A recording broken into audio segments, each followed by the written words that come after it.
Olá, tudo bem? Eu quero começar este vídeo pedindo a vossa colaboração, que considere subscrever o canal caso não fez ainda, partilhando nas redes sociais, dando o seu like se gostar, dislike se não gostar e deixando os seus comentários, porque eu terei sempre muito prazer em responder a todos os comentários como tenho feito. Este é mais um vídeo que me dá especial prazer gravar, porque é um vídeo que eu vou dirigir diretamente a uma pessoa, embora, evidentemente, não é só para esta pessoa, é para todos que tiverem interesse em ouvir aquilo que eu vou falar aqui, porque eu tendo a ter para pessoas como esta, que se chama Lucas, mesmo sem as conhecer pessoalmente, acreditar que são boas pessoas, são trabalhadores. Porquê? Porque a experiência que eu tenho é que as pessoas que imigram, as pessoas que saem do seu país à procura de melhorar de vida, são sempre pessoas que sérias, trabalhadoras. Desde logo porque eu sou filho de um ex-imigrante, meu pai imigrou para o Brasil em 1951, por isso eu nasci no Brasil. Para quem já assistiu o canal provavelmente sabe que eu sou filho de pai português e de mãe brasileira, mais precisamente do Estado do Espírito Santo. Nasci no Rio de Janeiro, vim para Portugal muito cedo com os meus pais e mais porque sou casado com uma mulher cujos pais foram imigrantes em França. Ela inclusivamente foi para a França ainda muito pequena, e portanto todas essas pessoas que eu conheço que são ou foram imigrantes tendem a ser trabalhadores e pessoas sérias, pessoas em que se pode, de um modo geral, confiar. Claro que há exceções, mas são exceções. E exceções, para este caso, pouco importa. O que importa é a regra, e a regra nos diz que esse tipo de pessoas são boas pessoas. E digo isso sem nenhuma outra intenção a não ser reconhecer um facto que vem da minha experiência. E porquê? Porque se trata de um bolsonarista convicto, e eu não vejo nenhum mal nisso. Se a pessoa acredita que no bolsonarismo está a melhor solução para o país, eu tenho por ela todo o respeito. Que tipo de bolsonarista eu não respeito? É aquele bolsonarista que tenta manipular as pessoas, que tenta enganar as pessoas, que tentam levar as pessoas a ficarem encerradas dentro de uma bolha de ignorância em que não lhes estão sistematicamente a dizer a eles não ouçam o outro lado. Porquê? Porque eles têm muito medo que o outro lado acabe por convencer essas pessoas de que elas estão erradas, que aquilo que se lhes diz é mentira. Então, há uma forma de manter encerrada ali é essa. Por essas, me desculpem, mas eu não tenho o menor respeito, não tenho a menor consideração. Mas esses não são a maioria dos bolsonaristas. Eu cada vez me convenço mais que a maioria dos bolsonaristas são pessoas que, por algum motivo, por alguma razão, acreditam realmente que o bolsonarismo é o melhor sistema para o Brasil e que aquele modelo é o modelo certo. E como eu tenho uma ideia diferente, espero que essas pessoas tenham pelo menos a curiosidade de me ouvir e, de alguma forma, aceitar ou não as minhas ideias, concordar ou não com elas, mas apenas ouvir o outro lado. Deem a vocês próprios a oportunidade de conhecer uma visão diferente do mundo, diferente daquelas que vocês têm. No final, se vocês não concordarem, tudo bem. Se vocês concordarem, melhor ainda. E se alguma coisa vos despertar alguma dúvida e que vocês queiram ser melhores esclarecidos, ou que tiveram uma ideia e que acha que é importante expor essa ideia, deixem os vossos comentários, que eu, como disse, tenho muito prazer, terei sempre muito prazer em responder. A única coisa que para mim é condição básica é o respeito mútuo. Você pode atacar as minhas ideias sem problema nenhum, não há nada de errado nisso, isso faz parte do jogo democrático, só não ataque a pessoa, porque a pessoa tem todo o direito de pensar diferente de você. Bem, vamos então começar este vídeo por algumas das coisas, pelo pouco que me foi transmitido sobre o perfil ideológico e as coisas em que o Lucas acredita. Uma das coisas que aparentemente o Lucas tem por hábito se referir é algo que é muito comum em quem defende o bolsonarismo, que é acusar o Lula de ladrão. Ora bem, eu não sou advogado de defesa do Lula. Não é este o meu papel aqui. Agora, eu tenho que mostrar às pessoas a realidade como ela é. Nada haveria, em princípio, desde que você tenha provas que o Lula é ladrão, em acusar o Lula de ladrão, desde que você esteja numa condição que lhe permita fazer esse tipo de acusação.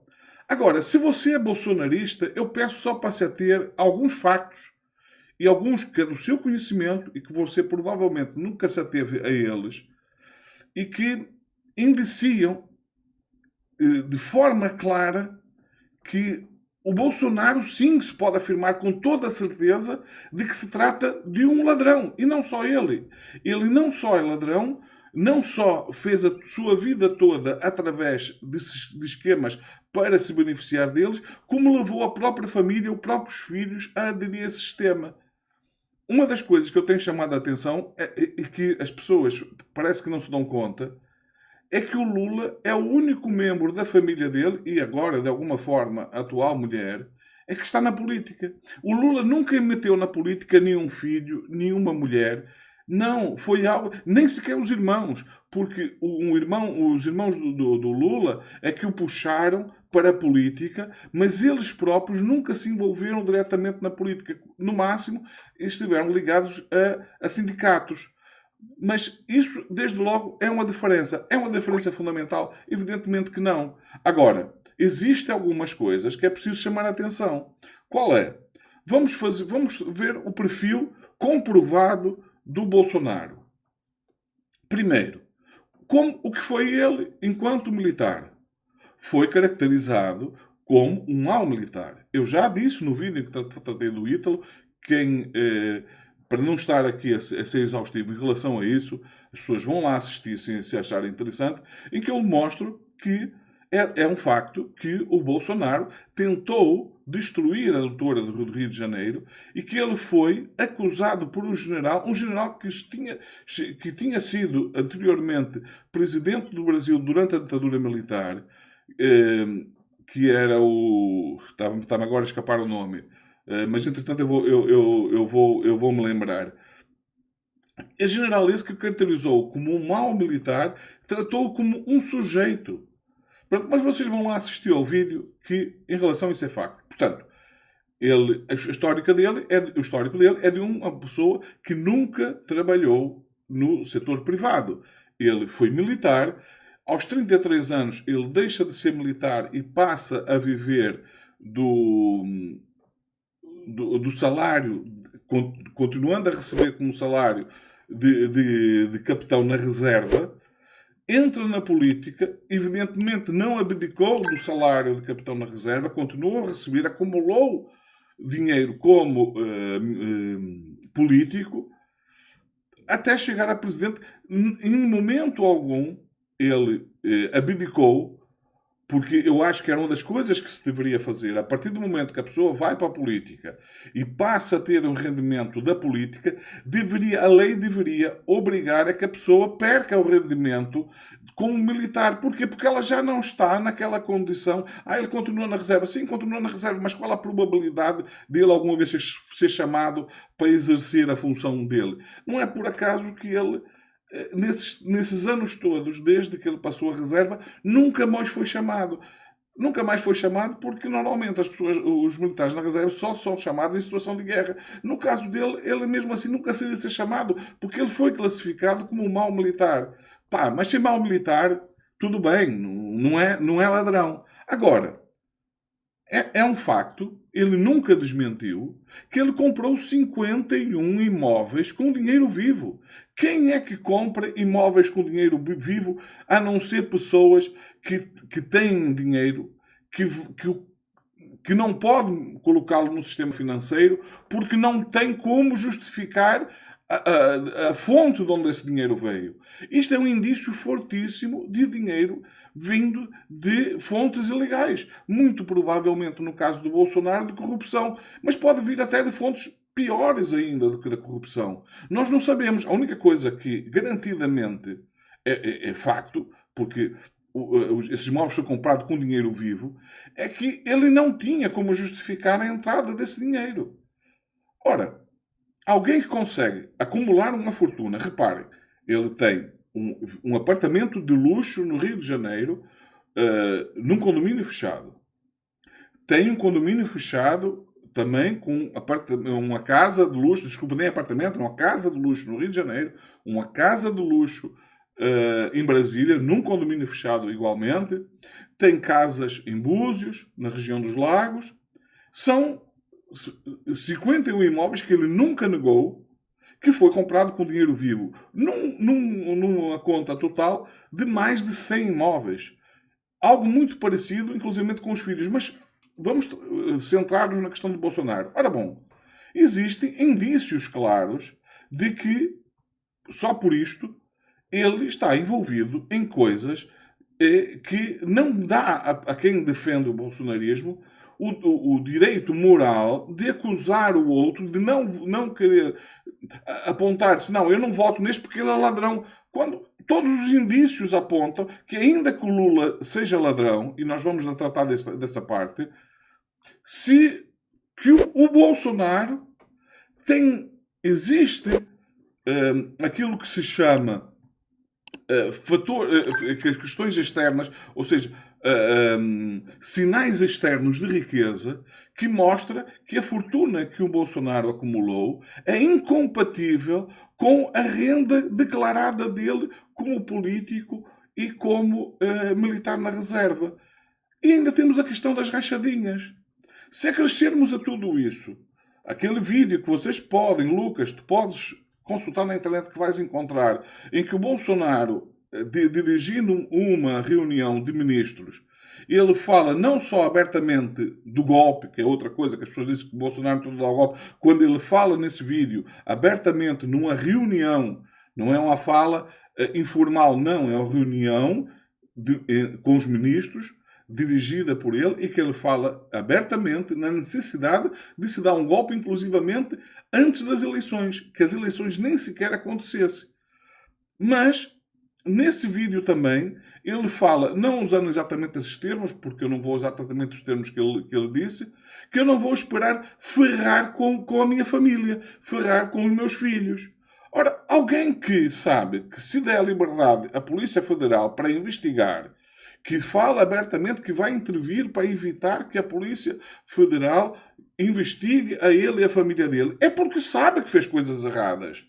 Então, eu pergunto ao Lucas e outros como eles, se eles acham que eles têm moral para dizer que não votam no Lula, são contra o Lula porque o Lula é ladrão. Agora, mesmo não sendo advogado do Lula, há outros aspectos que eu quero lembrar. Já lembrei nos vídeos, mas como disse sempre, vou lembrar as vezes que for necessárias para as pessoas, pelo menos acordar. É que o Lula foi investigado durante, eu não sei, mas foi, penso que mais 2 anos, pelo Moro. Isso não se diz dentro da bolha bolsonarista, mas vocês podem averiguar que é isto. O Moro já foi confrontado, nunca negou que é isto, que na sentença dele, aonde ele diz os motivos para a condenação do Lula, ele diz que o Lula estava sendo condenado por fatos indeterminados. O que é um fato indeterminado? Como é que alguém pode ser condenado por um facto em que quem está a condenar não sabe se referir? Ele foi condenado porque ele roubou isto, ele foi condenado porque recebeu este dinheiro. Não, ele não conseguiu determinado por fatos indeterminados. Então, quando o Moro foi confrontado com isso, o que é que ele respondeu? Eu nunca disse nem aqui nem em lugar algum, e isso é entre aspas, foi exatamente assim que o Moro fala. Vocês podem investigar, duvidem sempre daquilo que eu digo, como eu digo sempre em todos os meus vídeos, duvidem sempre, vão vocês próprios investigar. Ele diz, eu nunca disse aqui, nem em lugar algum, que tinha provas de que o Lula é ladrão. Eu apenas tenho a convicção que ele é ladrão. Outra coisa, mas as pessoas dizem, mas não foi só o Moro que condenou o Lula. O Lula também foi condenado pelo TRF4. Sim, e vai ter que responder por isso. Sabe porquê? Porque ele usou uma pessoa que já tinha sido condenada antes como espião. Ele obrigou essa pessoa, caso para ficar livre da cadeia, que atuasse como espião dele e que criasse, inclusivamente de uma forma totalmente ilegal, criasse armadilhas para constranger juízes. E ele fez isso com os juízes do TRF. Ele vai ter que responder sobre isso. Isto está, neste momento, na Procuradoria-Geral da República e o processo está a andar porque há uma pessoa que foi condenada. Eu vou deixar aqui o nome porque eu não me recordo agora também o nome da pessoa em causa. Que acusa de ter sido usado pelo Moro para ter criado um esquema em que ele criou uma festa chamada Festa da Cueca, em que ele convidou juízes do TRF4 para estarem presentes numa festa num hotel em Curitiba com a presença de garotas de programa. E o que é que ele esteve a fazer ali? Esteve a filmar para entregar esse filme ao Sérgio Moro. E o Sérgio Moro o que é que fez? Exatamente como qualquer mafioso, como alguém, certamente não como juiz, que ele vai, como eu disse, ele vai ter que responder por isso e provavelmente será condenado e preso por isso, usou esses vídeos para chantagear os juízes, levar os juízes não só a aprovar a condenação do Lula, como a aumentar inclusivamente a pena. E quando as pessoas dizem, mas ele também foi condenado por o STF, acontece que no STF já não se julga o mérito da condenação. Os juízes do STF não vão verificar, porque isso já foi feito antes, que existem motivos para a prisão do Lula. O que eles vão verificar exclusivamente é se foi cumprido os ritos legais para levar à condenação. Se foi desrespeitada a lei. E como nessa fase eles não descobriram nada de ilegal, nada de errado, confirmaram a condenação do Lula. Inclusivamente, ao contrário do Bolsonaro, que só foi preso depois do trânsito em julgado. É claro que ele foi preso uma semana antes e por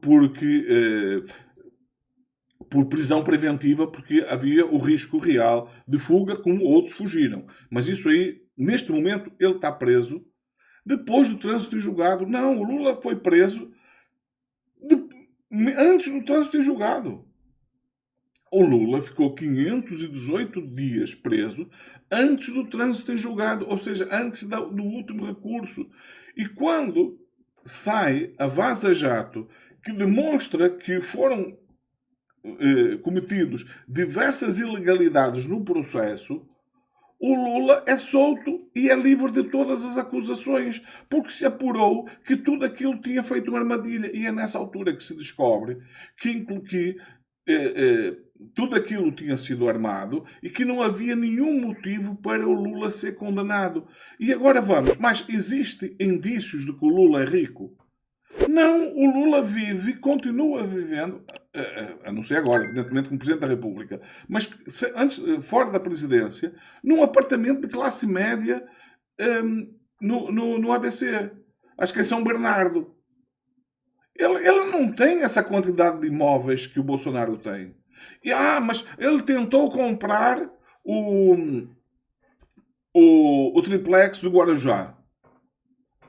Sim, e se provou que ele nem sequer dinheiro tinha para comprar esse imóvel, porque a mulher que queria comprar, porque ele nunca mostrou interesse nenhum, todas as gravações mostram que ele nunca quis comprar o imóvel. Ele chegou-se a referir o imóvel como sendo uma casa tipo, um apartamento tipo Minha Casa Minha Vida, só que um pouco mais luxuosa.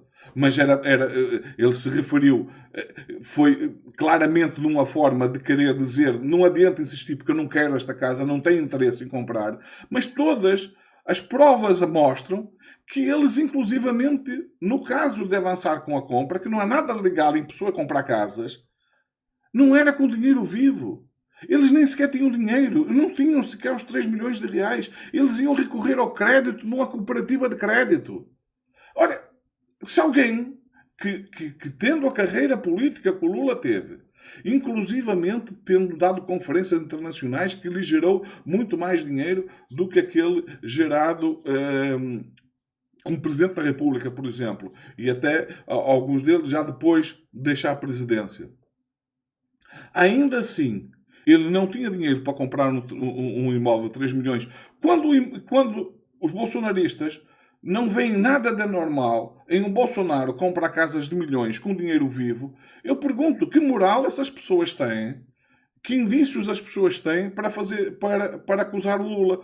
E agora, reparem, estão agora, mais uma vez, a trazer, já que não conseguem acusar o Lula, estão a trazer o filho dele, a dizer que o filho dele recebe mesada. Algo que já está provado que não existe nenhuma prova disso. A única coisa que disse foi uma pessoa que falou isso sem apresentar nenhuma prova disso. Da mesma forma que ele foi acusado de ter um Ferrari banhado a ouro, porque alguém tirou uma fotografia ou um vídeo de alguém com um Ferrari, de alguém parecido com ele no Uruguai que tinha um Ferrari. Não era ele, ficou provado que não era ele. Disseram que ele tinha fazendas em todo o Brasil. Essas fazendas nunca apareceram. Assim como disseram que o Lula tinha muitas fazendas e o Lula já perguntou onde é que está essa fazenda para ele tomar posse. Nunca ninguém soube dizer onde é que estava a fazenda do Lula. Disseram que ele era sócio do Joesley na JBS. Ele não tem uma única cota, nunca teve uma única cota da JBS. Disseram que ele tinha cota da Oi, da Vivo. Ou seja, puseram o filho do Lula, transformaram o filho do Lula num bilionário, quando o homem continua a viver como uma típica pessoa de classe média. E de classe média baixa. Coisa que não acontece com nenhum dos filhos do Bolsonaro, nem mesmo o mais novo, que já está a ir pelo mesmo caminho, pelo mesmo processo que os outros filhos. Os filhos do Lula vivem tipicamente como pessoas de classe média. Eu pergunto, se eles são assim bilionários, que vantagem eles têm de tanto esse dinheiro que ninguém mostra a fonte desse dinheiro, ninguém prova nada disso que ele tem. Mais uma vez eu insisto, eu não estou a dizer isso me posicionando como advogado Lula. Eu apenas me incomodo com o facto das pessoas fazerem afirmações e não serem capazes de provar aquilo que dizem. Não terem sequer indícios verdadeiros para fazer isso. E ainda para mais, quando elas não têm a moral no sentido em que a quem elas defendem, sim, existem indícios e mais do que indícios, provas de envolvimento com os atos ilícitos e que rendem ilícitas, e, no entanto, não tem nenhum pejo em acusar o Lula pelo facto, com o Lula não quero nada porque ele é ladrão, como se o Bolsonaro não fosse. Portanto, ainda que o Lula fosse, sendo que, como deixei claro, não existe nenhum indício, nenhuma prova que seja, eles são eleitores do Bolsonaro, meu Deus. Não faz sentido isto. Não faz nenhum sentido esse tipo de acusação vindo de pessoas que acreditam no bolsonarismo. Agora, outra coisa que não sei se foi propriamente o Lucas que disse, mas chegou ao meu conhecimento que é comum nesse grupo de pessoas próximas do Lucas e da pessoa que me deu a conhecer o Lucas e que não vem ao caso. O Brasil é uma desgraça. Ainda vai virar uma Venezuela. Bom, eu em relação a esses, eu já gravei vídeos em que demonstro que isso não é verdade, mas, mais uma vez, eu me dei ao trabalho de criar aqui uma listinha com números que mostram se isto tem fundamento ou não. Primeiro, o salário mínimo em 2022 era de 1.212. Hoje, o salário mínimo no Brasil é de 1.518. E a previsão é que haja um aumento que está previsto para o próximo orçamento de 7,18% e que o salário mínimo no Brasil irá para 1.627. O que corresponde a um aumento em relação a 2022 de 34%. Ou seja, neste período, o salário mínimo não só teve um aumento real, mas que o aumento real foi muito substancial, como vocês vão ver mais adiante, quando eu tratar da questão da inflação. E em relação ao salário médio? O salário médio, que em 2022 era 2.851. Mais uma vez insisto, não precisam acreditar em nada do que eu digo. Façam como eu, vão investigar que vocês vão chegar aos mesmos números. Porque a fonte é a mesma. Hoje, o salário médio no Brasil é de R$3.400. Ou seja, de 2022 até hoje, a renda média do salário no Brasil, a renda média do trabalhador, subiu 19,27%. Bom, e a inflação? A inflação este aumento é um aumento que foi deste valor porque a inflação foi maior. Não.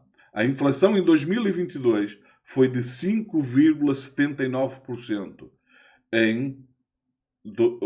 Hoje, a inflação está em 4,5%. Ou melhor, está em 4,68%. A previsão é que feche o ano de dezembro em 4,5%. Ou seja, mais de 1% a menos do que a inflação em 2022. Ou seja, temos uma inflação bem menor do que a inflação de 2022 e com ganho real substancial do poder de compra da renda do trabalhador. E em relação àquela inflação que mais afeta as classes sociais mais baixas, que mais afeta o trabalhador, que é a inflação de alimentos, como é que foi? Bom, em 2022, essa inflação a inflação de alimentos, foi de 11,65%. Enquanto que ela está hoje em 4,53%. Ou seja, nós, este ano, temos uma inflação de 4,53% e a renda do trabalhador subiu 34% neste período. Ou seja, o trabalhador tem hoje um poder de compra substancialmente superior ao que tinha em 2022. Isto não parece ser um caminho para a venezuelização. Mas existem outros números que mostram que o Brasil está assim, por mais que as pessoas não queiram admitir isso, indo no caminho certo. O PIB, que é a riqueza que o país gera durante o ano, em 2022 estava em 9,9 trilhões. Em 2024, porque ainda não existem números deste ano, mas já se sabe que este ano vai subir porque se prevê uma subida do PIB de quase 3%. Não, aliás, não, deve ficar em volta de 2,6%. Mas em 2024 encerrou o ano em 11,8 trilhões, ou seja, passou de 9,9 para 2 anos depois para 11,8. Um aumento de 19,19% em 2 anos. Um aumento substancial da riqueza que o país passou a produzir anualmente. E o desemprego? Como é que estava o desemprego? Será que tudo isto não é fruto também em compensação do desemprego alto? Não, muito pelo contrário. O desemprego em 2022 estava em 8,3%, enquanto é que ele está atualmente em 5,4%, que é o menor valor da série histórica começada em 2012. Ou seja, o desemprego no Brasil hoje é o menor desde 2012.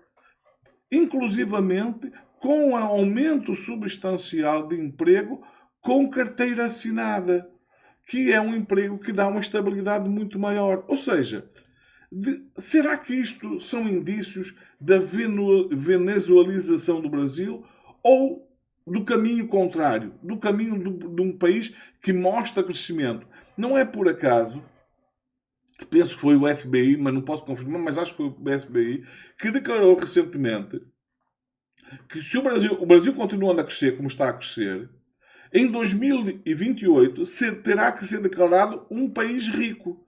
Vai sair da condição de país em desenvolvimento para o grupo dos países ricos.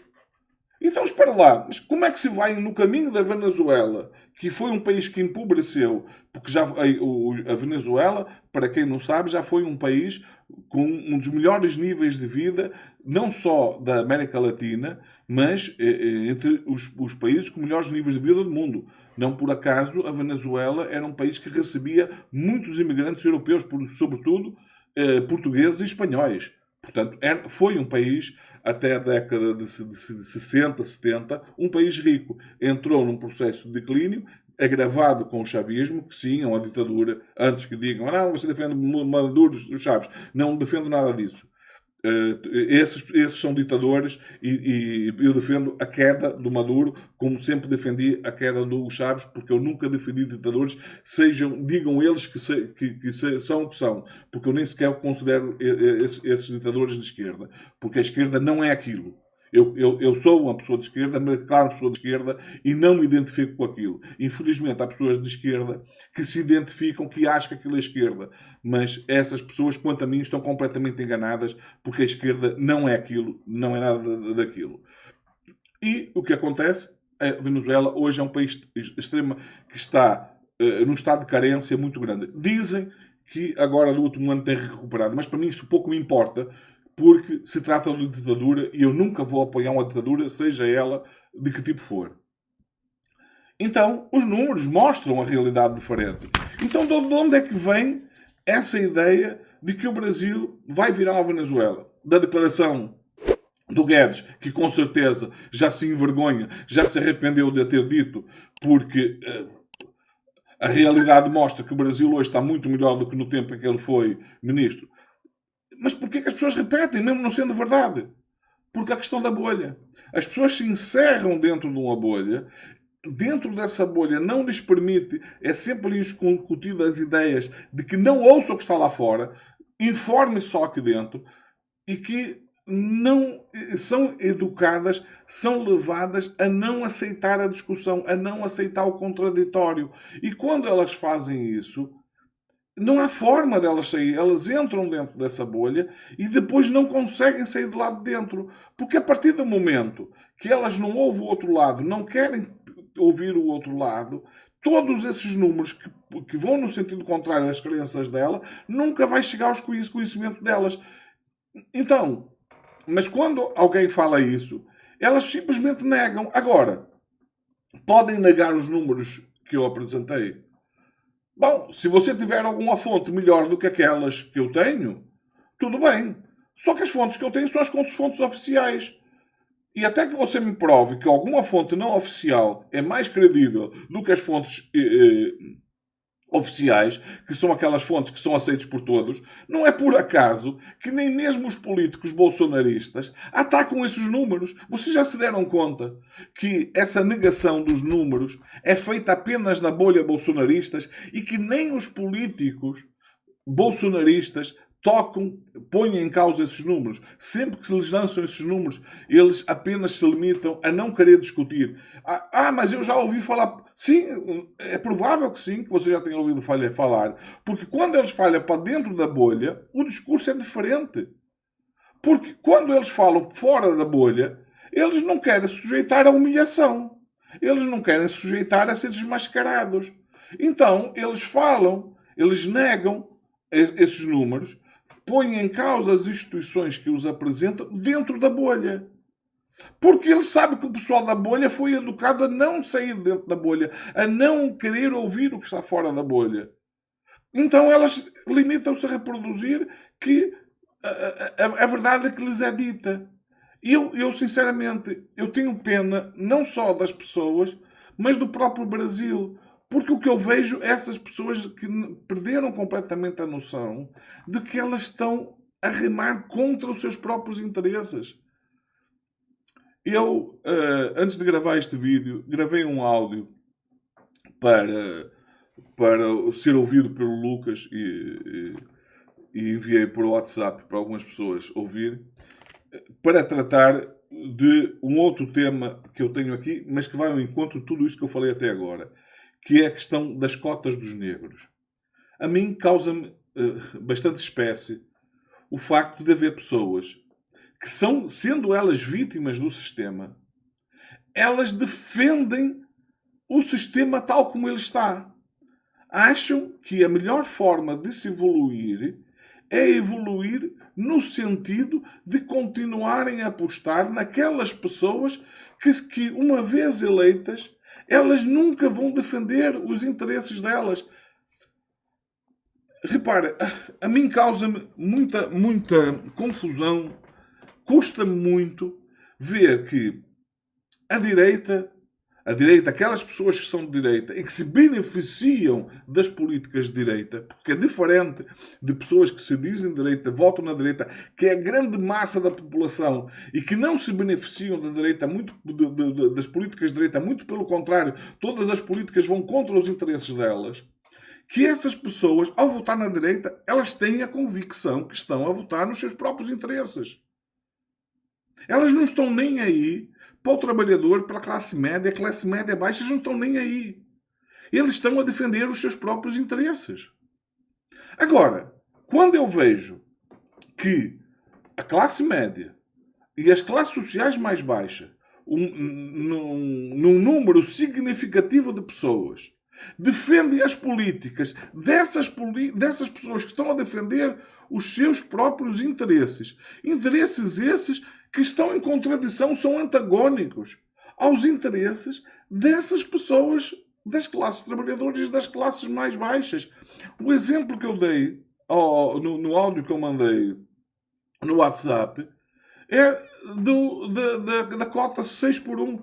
Eu ouvi comentários de pessoas de direitas que foram eleitas por essas pessoas das classes sociais mais baixas, que foram postas lá, até porque, sendo as classes sociais mais baixas a grande maioria da população, sem os votos delas, essas pessoas nunca seriam eleitas. Então, eu vejo lá, por exemplo, um pastor que lá está, que sempre a defender, que adora chamar aos trabalhadores preguiçosos, sendo que ele trabalha muito menos horas que qualquer trabalhador, se é que ele trabalha, que inclusivamente gastou mais de 100 mil reais para arranjar os dentes com dinheiro dos impostos daquelas pessoas a quem ele chama preguiçoso, na discussão da política de 6 por 1.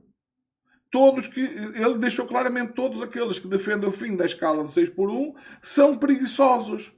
Agora, ele trabalha numa escala que nem sequer é 2 por 5. Ele não chega a trabalhar em média uma terça parte, sei lá, um quarto ou um quinto do que trabalha aquelas pessoas a quem ele enche a boca para dizer que são preguiçosos porque são contra a relação, o regime de 6 por 1. Outra coisa que eu chamei a atenção no vídeo, porque tinha a ver com essa questão das cotas para negros, em que essa pessoa, não sendo ela considerada branca, tanto quanto eu consegui saber, porque eu não conheço pessoalmente a pessoa, nem sequer de vista, ele é contra a questão das cotas, acusando outra pessoa que estava na discussão com ele por não saber definir o que era cota, sendo que ele, no áudio, fica evidente que ele também não faz ideia do que é cota. Então eu tive necessidade de explicar que as cotas para as universidades para negros e pardos foi uma tentativa, e quanto a mim uma tentativa ainda muito ténue, porque para mim a solução tem que passar por algo muito mais radical do que isto, e que eu vou explicar mais adiante, de tentar criar alguma justiça. Porquê? Porque o Estado, as universidades federais são pagas pelos impostos. E todos os números mostram que os maiores pagadores de impostos no Brasil não são as classes sociais mais altas. Os maiores pagadores de impostos no Brasil são as classes médias e médias baixas. Não por acaso o Lula resolveu isentar de imposto de renda as pessoas que ganham até 5 mil reais. Só que para compensar isso teve que cobrar uma coisa que na Europa é ridículo. 10% para pessoas que ganham a partir de 1 milhão de reais por ano. Bom, aqui na Europa essas pessoas estariam muito próximas de pagar, como acontece em muitos países, a taxa máxima do imposto de renda, que em alguns países chega a ultrapassar os 50%, mas que na média da Europa está entre 45% e 47%. No Brasil foi 10%. 10% quanto essas pessoas passaram a pagar a mais. E, curiosamente, algumas das pessoas que se beneficiaram desse desconto eram contra ir buscar os recursos a essas classes sociais. Só que sem buscar esses recursos às classes sociais, eles iam ter se criar algum mecanismo para ir buscar a classe sociais a que elas pertencem, porque o dinheiro não cai do céu. Para o Estado abdicar de receitas de um lado, ele tem que tentar buscar do outro. Não existe outra forma de fazer isto. Então, o que acontece? Quem paga então as universidades, na sua maioria, são pessoas da classe sociais mais baixas. E o que acontece antes das cotas é que quando se ia nas faculdades, viam-se muito pessoas negras ou pardas. A sua grande maioria, a sua esmagadora maioria, eram de brancos e de classes sociais mais altas. Porquê? Porque existe uma distorção na sociedade brasileira. É que o ensino, até o ensino médio, ele é estatal. Ele é gerido pelas prefeituras. E as prefeituras têm um comportamento muito parecido ao resto da sociedade, ao resto da política brasileira. É que do trabalhador, das classes mais baixas, a única coisa que eles querem é o voto. Porque, como aquelas escolas não é para as classes sociais mais altas, elas são feitas para classes sociais mais baixas, porque as mais altas têm poder para pagar escola pública, escola privada, existe um desinteresse. Não existe uma política de querer elevar o nível de ensino público ao mesmo patamar ou até mais alto, porque há dinheiro para isso, se não há, existem formas de buscar dinheiro a quem tem capacidade para pagar, para criar um sistema de ensino básico, fundamental e médio tão bom ou melhor do que o ensino privado que o Brasil hoje tem. Em muitos países é assim. Aqui na Europa, de modo geral, é assim. No exemplo que eu dei no vídeo, que falei da Finlândia, e já falei noutros vídeos deste canal, onde o ensino privado é proibido, todo o ensino é ensino público, isso faz com que todas as pessoas, independentemente das classes sociais, frequentam as mesmas escolas, têm as mesmas oportunidades. No Brasil isso não acontece. Então, como o ensino,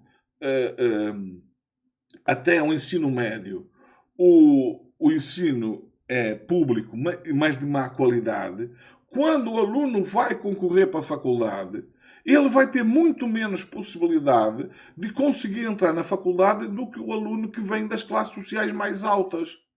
Então, reparem, a maioria, que é quem paga o ensino federal, não tem acesso ao ensino federal devido à má qualidade do ensino público. E essas pessoas não se dão conta disso. Elas não se dão conta que elas são vítimas do sistema em que elas mesmas escolhem as pessoas que vão, uma vez eleitas, vão defender os interesses que são antagónicos aos seus, que vão no caminho contrário aos seus próprios interesses. Mas então, elas continuam a colocar lá essas pessoas. E não por acaso, como eu também disse nesse áudio, quando elas olham para a Câmara, elas deviam olhar para a cara daquelas pessoas. Quantos negros eles veem no Parlamento? O STF não tem lá um único negro. E isto não é por acaso. É porque a grande maioria das pessoas que compõem a maioria da população brasileira, que são negros e pardos, não têm acesso a um sistema de ensino que lhes permita atingir o mesmo patamar que a minoria branca. Porque o Brasil é um país de minoria branca.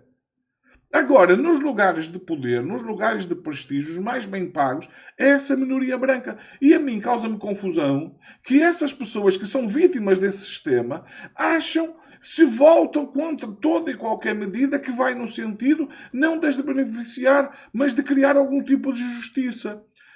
E depois, o que é mais curioso, e não por acaso, os políticos que atacaram a questão das cotas, alegando que isso ia baixar a qualidade do ensino, do modo geral, os números mostram que isso não está a acontecer. Que as pessoas que estão-se a formar nas faculdades, mesmo tendo partido de uma base mais baixa, porque a qualidade do ensino que tinha era mais fraca, tiveram evidentemente que sujeitar um esforço muito maior, mas em média estão a conseguir, na formação, atingir o mesmo nível que aquelas que entraram muito melhor preparadas, porque tiveram um ensino de melhor qualidade. Elas, a única coisa que tiveram é que fazer um esforço muito maior, o que deveria ser motivo para mais uma questão de aplauso a essas pessoas, porque mostram que, inclusivamente, elas se empenham mais, elas se dedicam mais. Então, esse regime de cotas, quando muito, eu até admito que deveria ser, por exemplo, por classe social. Não é? Em vez de ser uma cota de brancos e pardos, desculpa, de negros e pardos, seria por classe social. E isso aí iria abranger alguns brancos que também são de classes sociais mais baixas. Mas essa discussão ainda é admissível. Ir contra as cotas de todo é que não faz sentido. Mas, inclusive, essas cotas já resolvem, em grande parte, essa questão das classes sociais.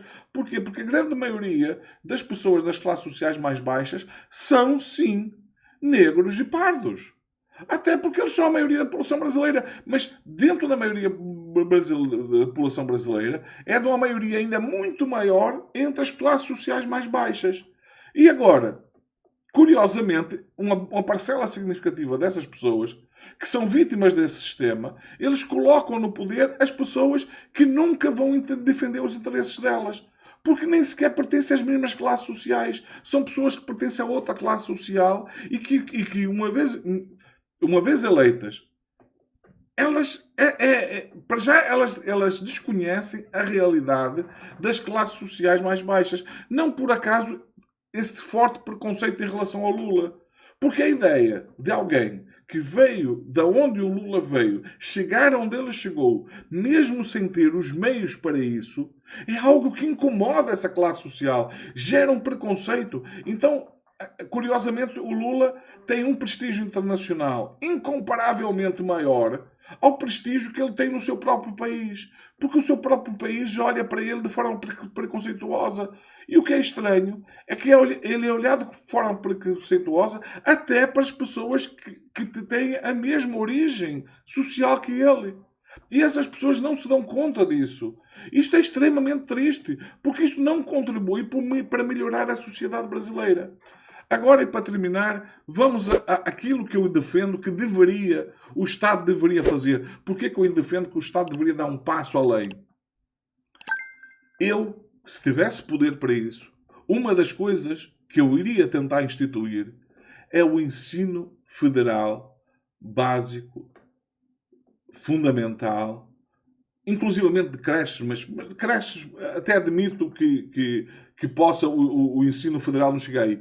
Mas a nível do ensino básico, do ensino médio, deveria sim haver escolas federais. E escolas federais feitas para ter um nível igual ou superior das escolas privadas que existem atualmente. E nessas escolas federais eu iria criar um sistema de que os alunos, para aderir a elas, seria, primeiro, o mesmo sistema de cotas, em que cotas sociais.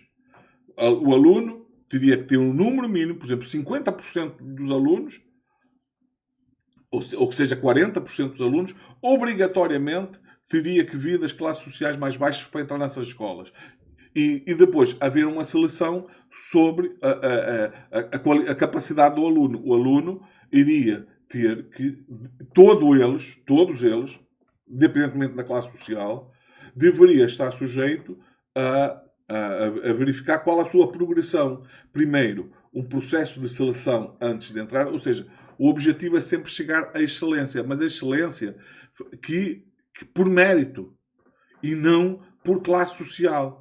E desde a base, havendo uma cota para as classes sociais mais baixas, para permitir que as classes sociais mais baixas furem a bolha social dela, que tenham mais chances de progredir socialmente, porque os outros de classe social mais baixas têm outros meios. Eles têm capacidade de, se quiserem, ir para escolas privadas. E se aquela escola privada não tem qualidade suficiente, eles podem colocar os filhos em escolas com capacidade ainda maior. Quem é que não tem acesso a isso? São as classes sociais mais baixas. Portanto, o ensino federal devia garantir escolas de excelência, voltadas sobretudo para ensino de excelência para todos, mas garantindo uma cota social para garantir que todos tenham o mesmo ponto de partida. E quanto maior o número de escolas federais tivesse, isso ia, por um lado, desafogar inclusivamente os orçamentos das prefeituras, porque o número de todos esses alunos que estariam em escolas federais já não teriam necessidade de estar nas escolas públicas estaduais. Então eles iam estar numa escola controlada pelo Estado, com os melhores professores, da mesma forma que se faz no ensino privado. Selecionar os melhores professores, adotar o melhor sistema de ensino possível, de forma a criar ali um grupo de excelência que, ao passar para o ensino superior, tem ainda uma preparação ainda melhor do que tem hoje.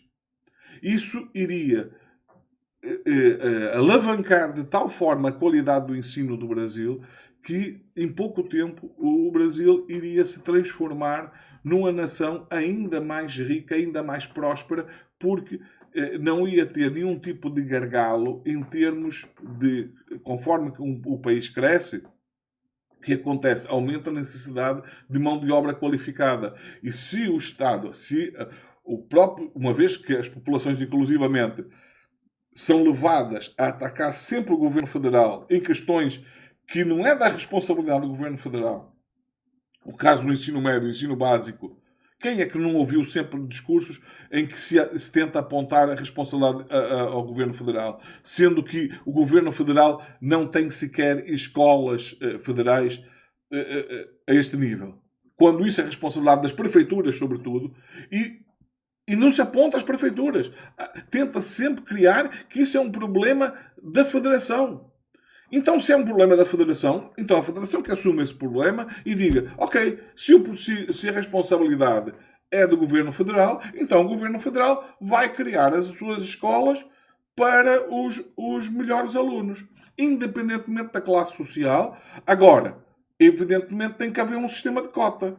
Porquê? Porque se não tiver um sistema de cota, podem ter a certeza que esse sistema vai-se criar algum tipo de mecanismos para favorecer essas classes sociais. Porquê? Porque enquanto não se mudar os políticos, criando um sistema político que represente efetivamente a sociedade brasileira, vai sempre, a este nível, ser dirigido por uma elite que vai estar sempre a defender os seus próprios interesses. Então, de alguma forma, eles vão tentar criar algum tipo de mecanismos para furar o sistema, de forma que os alunos que entram nessas escolas não seja cada vez menos os das classes sociais mais baixas. Limitar, então, se criar uma cota, é fundamental criar uma cota para esses alunos e depois todo o processo de ensino nessas escolas seja feita uma avaliação contínua para ver se o aluno, de facto, está a corresponder a expectativas. E no caso daqueles que não estiver, é preciso trabalhar esse aluno e ver até que pode. Agora, se o aluno, a partir de determinada altura, mostra que não tem dedicação, não tem interesse, então aí tem-se que virar para o aluno. Você está a ocupar aqui um espaço que poderia ser ocupado por outro. Então você vai continuar o seu ensino agora, não na escola federal, mas numa escola estadual, que provavelmente não lhe vai fornecer um ensino de melhor qualidade. Deveria-se fornecer, e as pessoas deveriam exigir que os Estados e os municípios tenham escolas de melhor qualidade. Eles deveriam atacar quem deve ser atacado. Agora, é evidente que, havendo uma limitação, e haverá sempre uma limitação, infelizmente, do número de escolas, pelo menos numa fase inicial, do número de escolas federais, o ideal é que seria o ensino fosse todo federal. Isso que seria o ideal. Acabar com ensinos pelas prefeituras, pelos Estados. Não, todo o ensino deveria ser federal. uma vez que todas as pessoas contribuem para o Estado, eu defendo um sistema como o da Finlândia. Em que acabar com o ensino privado. Mas pronto, pode não ser tão radical, pode manter o ensino privado, mas se as escolas federais tiverem um nível de excelência igual ou superior às escolas privadas, quem que resolvesse usar o ensino privado, a única coisa que ia criar é uma escola da elite para o seu grupo. Porque a qualidade do ensino lá não seria superior ao do ensino federal. Se todas as escolas fossem federais e o Estado, e uma vez que é o governo federal que é responsabilizado pela má qualidade do ensino, que assumisse todo o processo. Eu não posso ser responsabilizado por algo que não é da minha alçada. Isso acontece inclusivamente no caso da segurança no Brasil, em que a segurança é responsabilidade dos Estados e sempre que se fala de segurança se ataca o governo federal. E depois, quando o governo federal assume, ok, se a responsabilidade é nossa, então vamos atacar a questão da segurança e vamos criar aqui um sistema em que, colaborando com os governos, com os governos estaduais, vamos atacar o crime organizado, que é o grande câncer da sociedade brasileira, que é o grande problema da sociedade brasileira. O que é que os governadores da extrema-direita fazem? Não queremos isso. Isso é intervenção nos poderes dos Estados. Mas espera lá, então na hora de culpar a questão de segurança ao Governo Federal, culpa-se o Governo Federal, e na hora que o Governo Federal tenta arranjar uma solução, é uma intervenção no poder estadual. Então, que se diga às pessoas, parem de culpar o Governo Federal, passem a culpar o governo estadual, até porque o governo estadual está a deixar claro que não quer qualquer tipo de colaboração com o governo federal, porque eles consideram isso intervenção. Então, se é uma intervenção, eles estão a assumir que é um problema deles. Então, porquê é que eles próprios, sempre que tratam da questão da segurança, eles também tentam direcionar as culpas ao governo federal? Vocês veem como as coisas no Brasil são complexas? E como as pessoas não se apercebem dessa complexidade, não se apercebem desses absurdos e acabam por tomar posições completamente erradas, encerrando-se mais uma vez na ideia da bolha. Eu acho isso um absurdo. Em algum momento as pessoas vão ter que se acordar para a realidade. Olhem para fora da bolha, pelo amor de Deus. Porque vocês dizem que o Brasil vai num caminho errado. E depois não se dão conta que se vai no caminho errado é porque são os políticos que vocês escolheram. E agora eu digo, vai no caminho errado porquê? Porque o governo é da esquerda. Olhem para o Parlamento, meu Deus. Vão ver que o Parlamento é de maioria conservadora, de extrema-direita. Então, um governo de esquerda que tem que governar com um Parlamento que é oposição a ele, com todas as dificuldades que tem, ainda assim consegue fazer com que o país cresça. Vocês viram-se contra ele. Depois colocam lá um governo conservador, de maioria de parlamento conservador, que tem por isso todas as ferramentas para catapultar o Brasil, porque não tem oposição. Na prática, a oposição é minoritária, como foi, por exemplo, no tempo do Bolsonaro. O Bolsonaro tinha o parlamento maioritariamente conservador, sendo ele um governo conservador, e eu pergunto o que foi que ele fez. Bom, o Ítalo, por exemplo, diz que ele não teve tempo suficiente em 4 anos. Bom, se ele não teve tempo de fazer absolutamente nada em 4 anos, o que é que leva alguém a acreditar que nos próximos 4 ele vai fazer alguma coisa? Porque eu até posso dizer, eu não tenho o suficiente para fazer tudo. Mas para fazer alguma coisa eu tenho que ter. 4 anos é tempo suficiente para pelo menos mostrar alguma coisa, algum serviço. Eu pergunto, alguém consegue apontar alguma coisa, algum legado que o bolsonarismo deixou? É o único legado que eu consigo me lembrar do bolsonarismo é a história da liberação das armas. Que a única coisa que fez foi armar o crime organizado. Eu não consigo, mas vocês conhecem algum legado positivo que o bolsonarismo deixou nesses 4 anos, que apontem. Agora também podem dizer, mas ele não teve tempo em 4 anos. Tudo bem. Não se exige que uma pessoa em 4 anos faça aquilo que o Juscelino propôs, que é fazer crescer 50 anos em 5. Eu não vou pedir a nenhum governo, seja ele de direita, seja de esquerda, que catapulte o Brasil 40 anos em 4. Agora, pelo menos tem que ser 1 ou 2 em 4.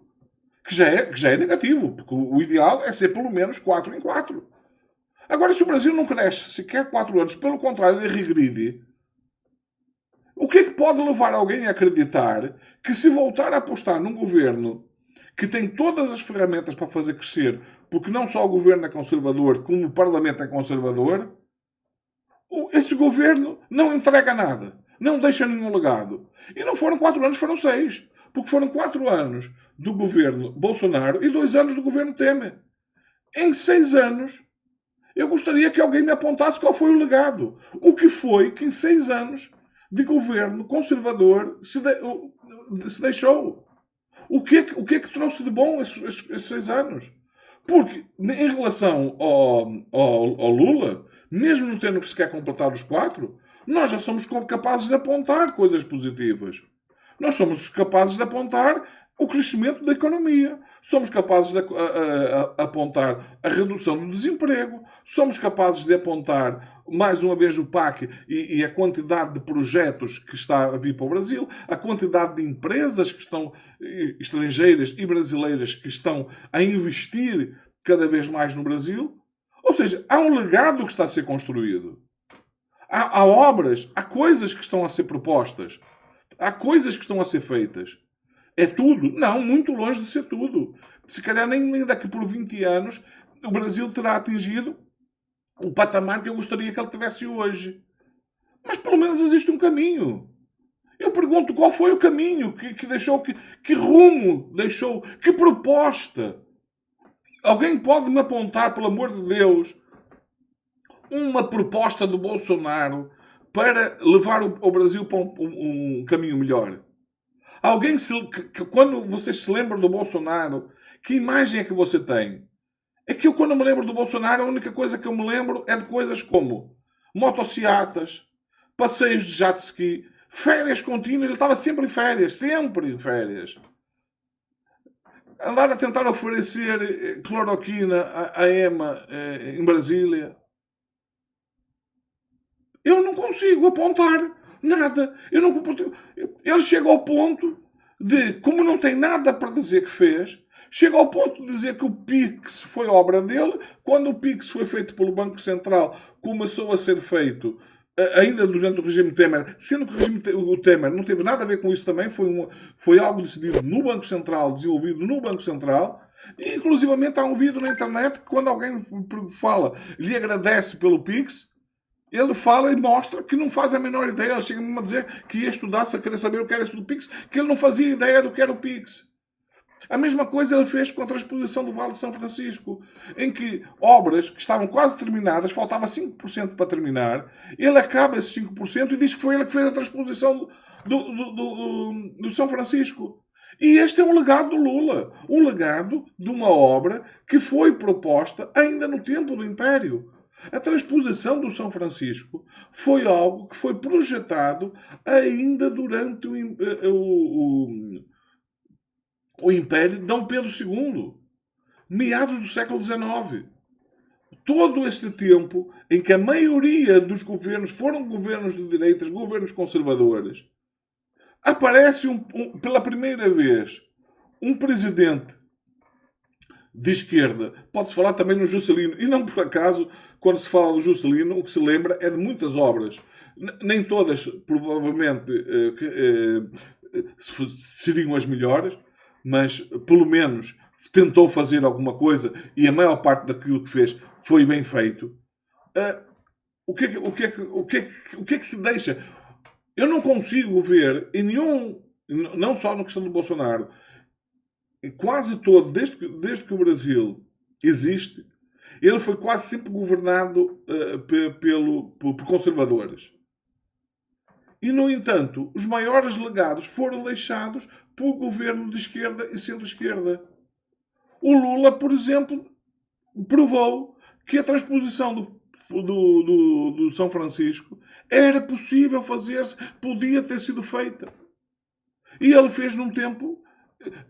As obras começaram num tempo curto e depois foi na maior parte delas acabada por Lula e uma ou outra que foi terminada por Bolsonaro, sendo que aquilo que ficou por Bolsonaro foi cerca de 5%. E também foi continuada por tempo. Mas quem iniciou a obra, quem tomou a iniciativa de fazer, esse é que tem todo o mérito. Ou pelo menos 90% do mérito. Porque se não tivesse o Lula tomado a iniciativa de começar a obra provavelmente até hoje não estaria feita, não existiria a transposição do Vale de São Francisco.